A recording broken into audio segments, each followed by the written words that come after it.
आज परिवार में हर तरफ खूब विवाद है। लोग सोशल मीडिया पर तो हेलो हाउ आर यू करते हैं, पर घर में पूछना भूल जाते हैं। परिवार या प्रयोगशाला, रिश्तों का विघटन और सनातन समाधान। क्या है समाधान? लोग एक दूसरे से वार्तालाप नहीं करते, परिवार में एक दूसरे के लिए समय नहीं। जहां प्रेम और त्याग का अभाव होता है, वहां परिवार नहीं केवल दीवारें बसती है। ऐसा विवेकानंद जी कहते हैं। क्योंकि जहां सुमति तहां संगति, जहां भक्ति तहां विपत्ति।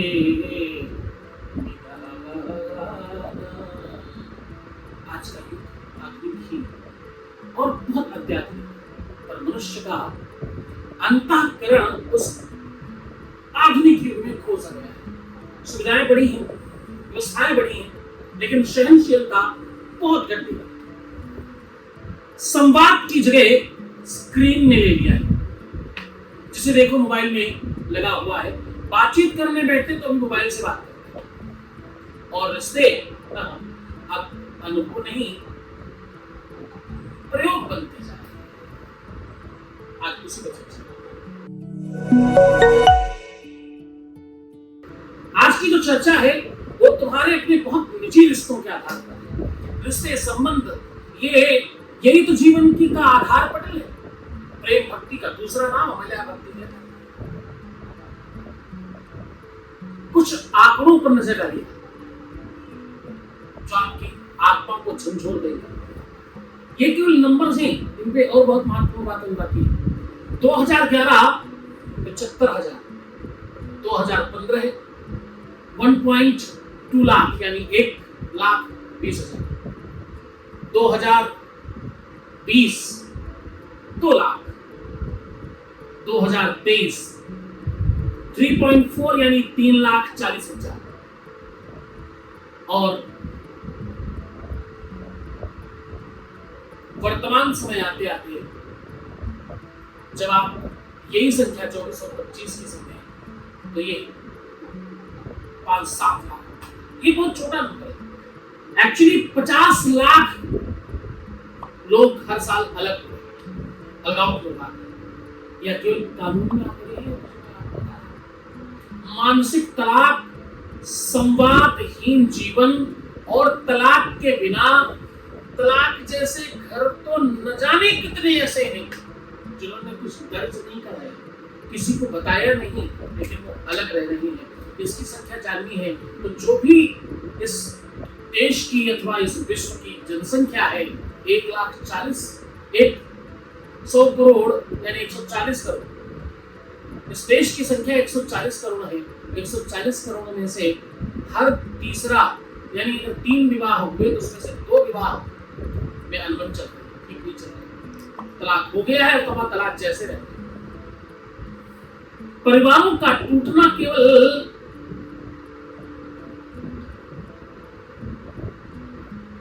आपस में पूरी संस्कृति का पतन है। जब 2 लोग अलग होते हैं तो 2 नहीं, पूरा परिवार, पूरा वंश, पूरा कुटुंब और पूरे नाते रिश्तेदार अलग होते हैं। तलाक केवल 2 लोगों का बिछड़ना या अलगाव नहीं है, यह एक युग की मृत्यु है। ये भारतवर्ष की आत्मा पर सबसे बड़ा आघात है। जो अपनी बिटिया को श्रृंगार करके सजाकर बड़े हौस के साथ विवाह के लिए भेजता, विवाह करता है, जरा उसकी बेटी वापस आए तो जरा सोचना कैसा भारत जैसे विवाह। आज हर 4 में से 2 विवाह तनाव में अथवा 3 विवाह तनाव में। फैमिली कोर्ट्स में 3 में से 2 मामले पति पत्नी के अथवा माता पिता के बच्चों के साथ झगड़ों से भरे हुए। ये शर्मसार करने वाले नंबर हैं।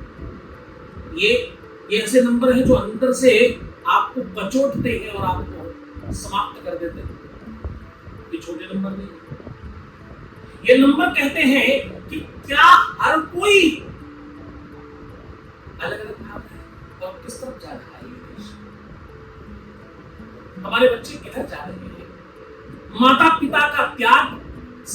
की बहुत बड़ी पीड़ा है आज की डेट में।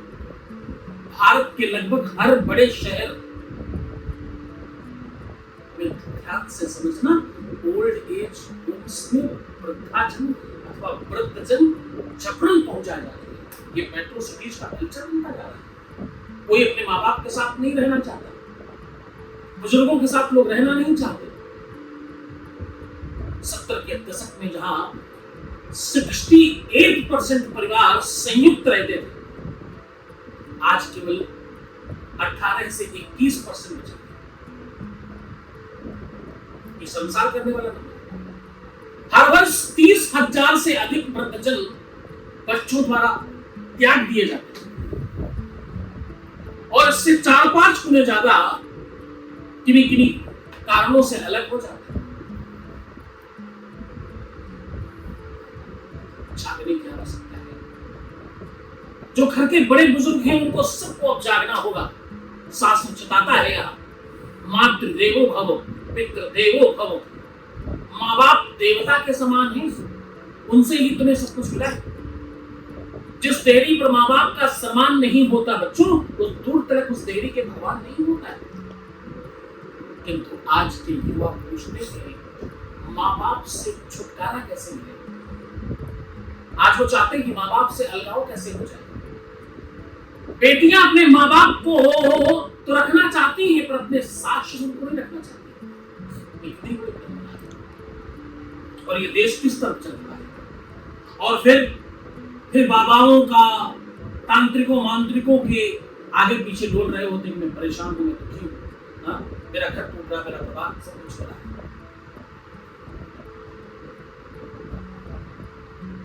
टूटते हुए परिवारों में 5 बहुत प्रमुख कारण हैं।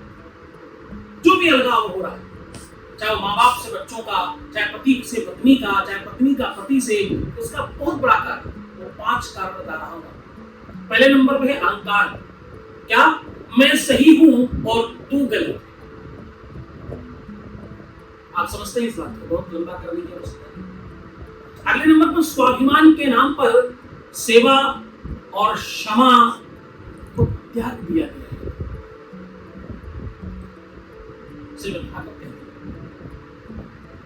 यत् नारी पूज्यन्ते रमन्ते तत्र देवता। जहां नारी की पूजा होती है, जहां महिलाओं को देवी समझा जाता है, यहाँ सब पर्व एक दिन मनाए जाते हैं। नवरात्रि 4 बार मनाई जाती है, 2 बार गुप्त नवरात्रि, 2 बार साकार नवरात्रि, और सब 9 दिन के हैं। जो 36 एक महीने से भी 6 दिन अधिक हैं, यानी 10% तर्पण मार्जिन मिला करके दिया गया है। हाँ, तो 5 में से दूसरे नंबर पर है संस्कार विहीन होना। संस्कार विहीन, सेल्फ लव जिसे आप कहते हैं। बच्चों को बचपन से ही सिखाया जा रहा है अथवा सिखाया गया है, पहले खुद को देखो। न चाची, न चाचा, न ताऊ, न ताई, न मम्मी, न पापा, न भाई, न बहन, न बुआ, न मम्मी, न पापा, कोई नहीं। खुद को देखो। इसका परिणाम क्या है? रिश्ते अब सौदे हो गए हैं, रिश्ते परचेजिंग हो गए हैं, सेवा नहीं रही। पहले रिश्तों में सेवा था, समर्पण था, त्याग था, प्रेम था, ममता थी, वात्सल्य था, स्नेह था, और न जाने कितनी सारी भावनाओं से ओतप्रोत था।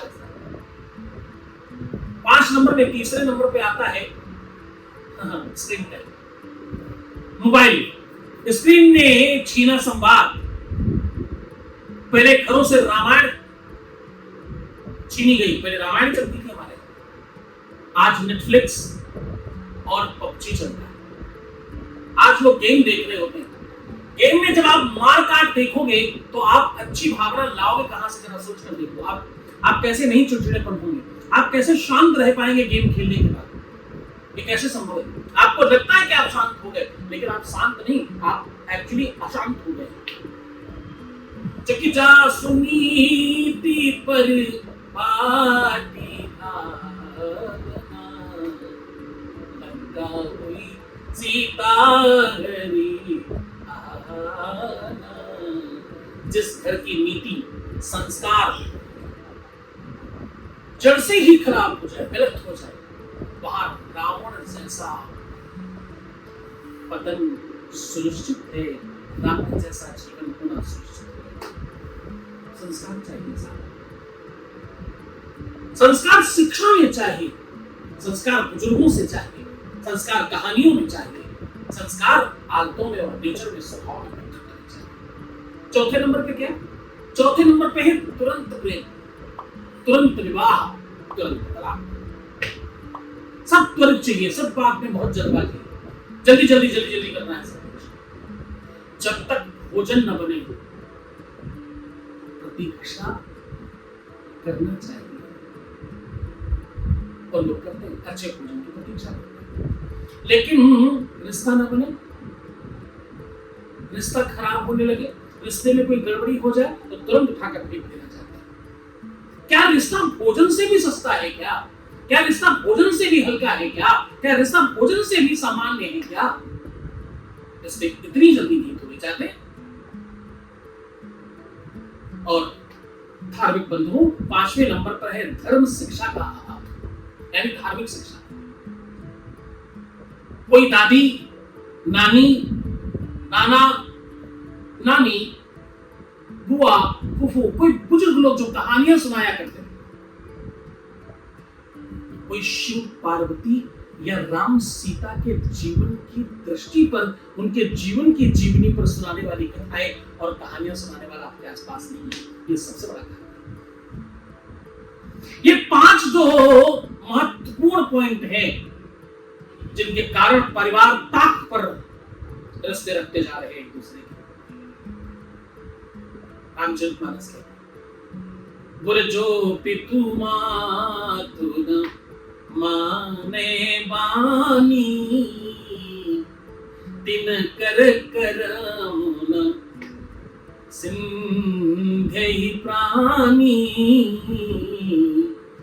हाँ भैया, जो व्यक्ति अपने माँ बाप को न समझ सका, कुछ नहीं। महाभारत शांति पर यो न बंधु न जात मानम धर्म चानुपालये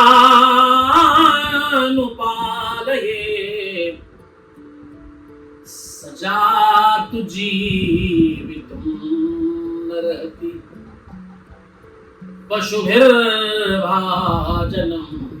तुतत्। ऐसा मान्यता, ऐसी मान्यता है। सनातन इस बात को बहुत गहराई से समझता है। रिश्ते हैं तो ही तुम संपन्न हो भैया, पैसा किस बात का, रुपया किस बात का, और किस काम आएगा? तुम्हारा ऐश्वर्य, तुम्हारी वो मटेरियलिस्टिक चीजें किस काम की, जब लोग भोगने वाले तुम्हारे आसपास नहीं है। एक साथ में आनंद है, संग शक्ति कल। संस्कार आधारित शिक्षा व्यवस्था बढ़ाइए। परिवार के अंदर शास्त्र और अध्यात्म को आगे बढ़वाइए। स्कूलों में प्रयास कीजिए बढ़ाया जाए, बच्चों को सिखाया जाए कि विवाह सहयोग है, प्रतियोगिता नहीं। क्योंकि बच्चे अपने जीवन में केवल एक ही काम कर रहे हैं, रोज किसी प्रतियोगिता की तैयारी कर रहे हैं और उसमें जीतना चाहते हैं। ये मानसा, ये मनसा, ये भावना, ये दृढ़ता उनके अंदर आती जा रही है, और यही जाके आगे वो अपने रिश्तों में भी करते हैं, हर जगह जीतना चाहते हैं। रिश्तों में तो हारना सिखाइए उनको और प्रेम करना सिखाइए। घर में एक संस्कार दिवस होना चाहिए। सप्ताह में एक दिन मोबाइल मुक्त परिवार संयुक्त रूप से बैठे और संयुक्त रूप से वार्तालाप करें। संयुक्त भोजन और भजन कक्षा और वार्तालाप का प्रबंध किया जाए। अगर ऐसा किया जाए तो ये पूरा का पूरा सतयुग जैसा हो जाएगा। तुम्हारा पहला घर होगा जिसे लोग देखने आना चाहेंगे, पहला घर होगा जिसमें लोग आना चाहेंगे। क्यों अपना वास्तु खराब कर रहे हो अपने घर का, और क्यों अपने घर के बच्चों का जीवन और उनका भविष्य बर्बाद कर रहे हो? बेटों को गरिमा और बेटियों को सहनशीलता सिखाने पर जोर दीजिए। माओ को बहुत ध्यान रखना होगा पति पत्नी बनना आसान है लेकिन निभाना मुश्किल है, ये बात पता होनी चाहिए। धर्म सहचारी बनना तपस्या का काम है और वो भी कर सकता है, ये सिखाना होगा। श्रीमद् भगवत गीता के 6ठे अध्याय में भगवान कृष्ण स्वयं अपने मुंह से भाषण, वो स्वयं कहते हैं उद्धरेदात्मनात्मानं नात्ममानमवसादयेत्। क्या कह रहे? वो कह रहे स्वयं को ऊपर उठाओ, अपने को नीचे गिरने मत दो। स्वयं को जितना ऊपर उठाओगे उतने रिश्ते, और ऊपर कैसे उठेंगे आप? अपनों को लेकर, अपनों कैसे, अपनों का संग, अपनों का संग, अपनों का साथ और अपनों का प्रेम, ये सबसे ज्यादा जरूरी है।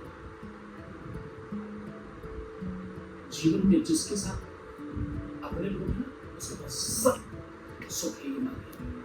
भावनात्मक सच्चाइयां जो सोचने पर विवश करेंगे आपको, क्या? एक नंबर, एक तलाक का कारण वो सुबह मुझे चाय नहीं देता था। क्या ये सच बड़ा कारण है? मुझे लगता है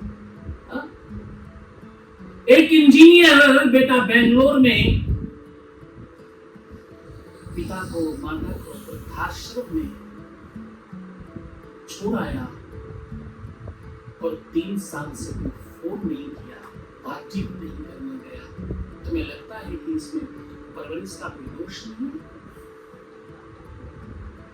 ईगो, अभिमान, जीतने की मिथ्या सोच और हर हाल में मैं सही हूं और दूसरों के सामने अपने परिवार का पतन कराना, ये सब दोष है।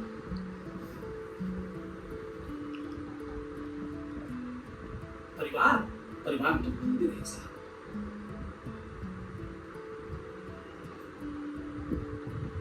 परिवार को बचाना, परिवार के साथ रहना, परिवार को एक रखना, ये आसान नहीं है, पर यही सच्चा तप है, यही सच्ची भक्ति है और यही सच्ची रईसी है। रिश्तों को जोड़ना योग है, निभाना धर्म है और बचाना मोक्ष है। कि जहां सुमति तहां संपत्ति नाना, जहां कुमति तहां विपत्ति निदाना। जहां कुमति झगड़ा विवाद है ना, वहां बहुत सारी संपत्ति है। जहां सुमति है वहां संपत्ति है। जहां एकता है, एकता में बहुत त्याग है, बहुत तपस्या है, बहुत साधना है, बहुत मुश्किल है, लेकिन इससे अच्छा जीवन कोई दूसरा नहीं। आप संकल्प कीजिए, आज से हम रोजाना कम से कम 10 मिनट माता पिता से बात करेंगे। कम से कम 24 घंटे में क्या 10 मिनट माता पिता को नहीं दे सकते? अगर दे सकते हैं तो आज से वो जीवन प्रारंभ करें। सप्ताह में एक दिन सब लोग बैठकर, पारिवारिक जन एक साथ इकट्ठा होकर के भजन, भोजन, कथा और संवाद करेंगे और किसी भी रिश्ते में तलाक जैसा शब्द प्रयोग नहीं करेंगे। ये अंतिम शब्द नहीं होगा। समाधान से पहले आपको खुद को बदलना होगा। समाधान कहीं बाहर नहीं है, समाधान तुम्हारे अपने अंदर है, समाधान तुम्हारे विचारों में है।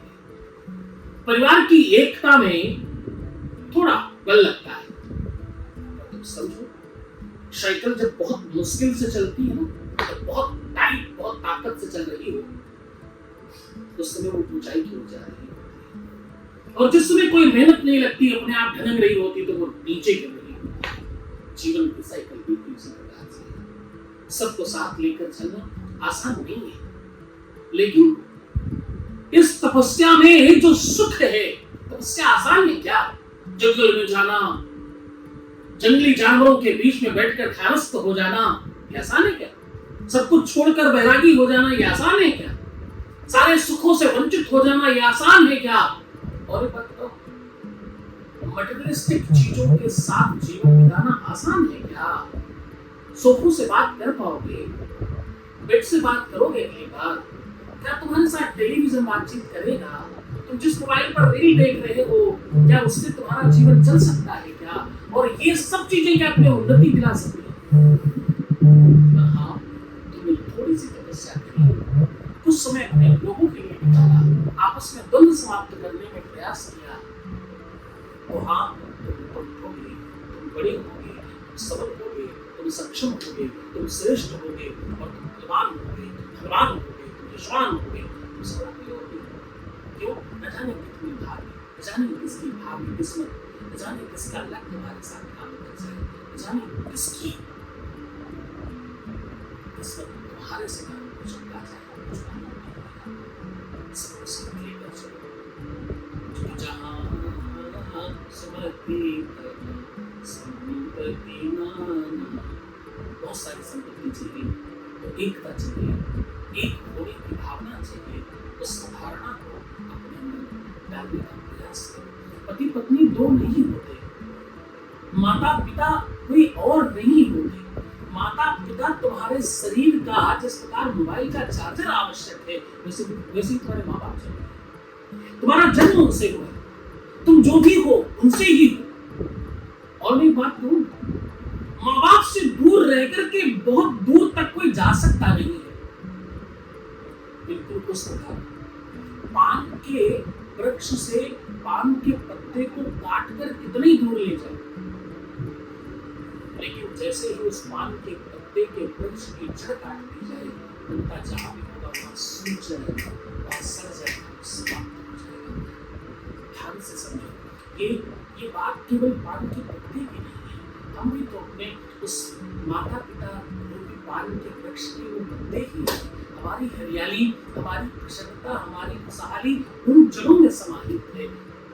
यहाँ वहाँ पत्थरों में माथा पटकने से, मंदिर मस्जिद गुरुद्वारे में जाने से, मैं तो थोड़ा इससे ऊपर कहूँ, मुझे क्षमा करना, बहुत बड़े मंदिर में बहुत तीर्थ पर जाने से भी ये सुख नहीं मिलता। तो बाबा गणेश की तरह माँ बाप की परिक्रमा कर लेने मात्र से हो जाता है। अपने जीवन साथी को सुखी कर देने से दुनिया की संपूर्ण शक्तियां और दुनिया की सबसे बड़ी लक्ष्मी तुम्हारे घर वास करने लगती है। इसी कारण अपनी लक्ष्मी कहा जाता है। मेरी बात ठीक लगी तो तुम्हें बड़ी जिम्मेदारी दे रहा हूँ, तुम्हारे कंधों पर एक भारी बोझ डाल रहा हूँ। ये प्रसंग, ये व्यवस्था उन लोगों तक जरूर पहुँचाना जो तुम्हारे अपने हो, जिन लोगों को तुम चाहते हो कि वो बदले, जिन्हें तुम चाहते हो कि उनमें परिवर्तन आए, उनको जरूर बताना, उन तक जरूर पहुँचाना। मैं आशा करता हूँ कि आप इस सनातन की व्यवस्था में अपने आप को लगेंगे, खुद इस रंग में सराबोर होंगे, फिर सबको लगेंगे हमारी मदद करेंगे। बहुत धन्यवाद। परमात्मा आपकी हर खुशियों का ध्यान रखे, तुम्हारी हर इच्छाओं की पूर्ति करे। अपना बहुत ध्यान रखिए, मुस्कुराइए, सुंदर बनिए, राधे राधे को काम करके खूब ख्याल रखिएगा। जय जय श्री सीताराम, जय हनुमान।